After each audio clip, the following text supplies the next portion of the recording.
family have been in the building trade for 3 generations, and I spent a lot of my childhood on a building site and around men that have only ever been on building sites. And then I went to acting school and realised that's not how everyone felt and everyone thought.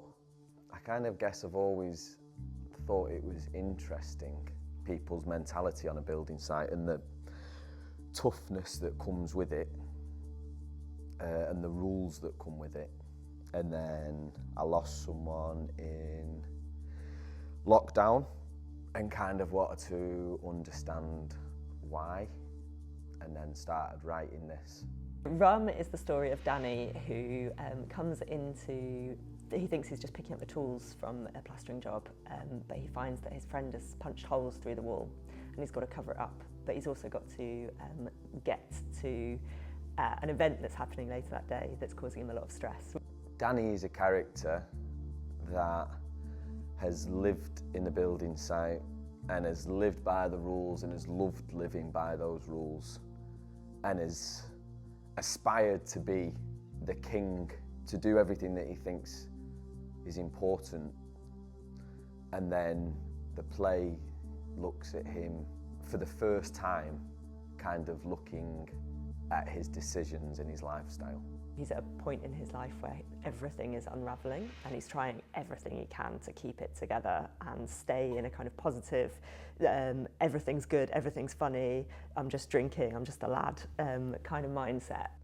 You know, I went to acting school, I've been part of this kind of industry for a while, and the best storytellers I've ever met have been on a building site.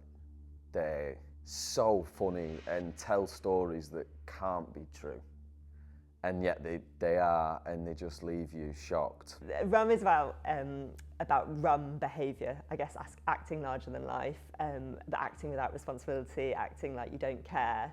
It looks at the kind of impact of that on how, on this character, and on how, when he's dealing with something quite intense, what happens if you can't talk about your emotions, what happens if you just don't have the language or the tools to reach out to other people, and what happens if you're living in a culture where that's not allowed, where softness is not accepted. I think this is an important story right now because there's a lot of men's mental health stuff about, and I think it's very helpful. What I don't think there is an explanation for working class specifically as to why we don't speak.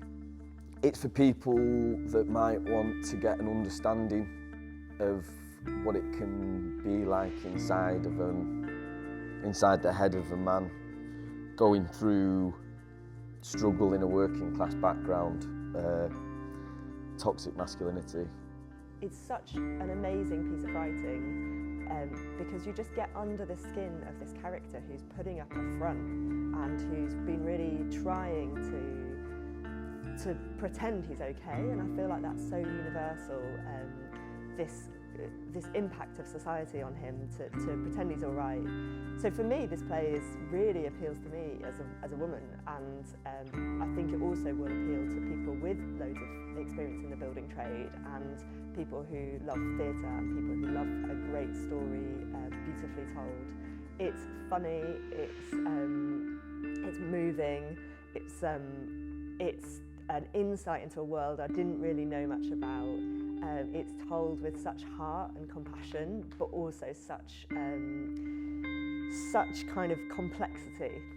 I just think it's a gripping and beautiful story.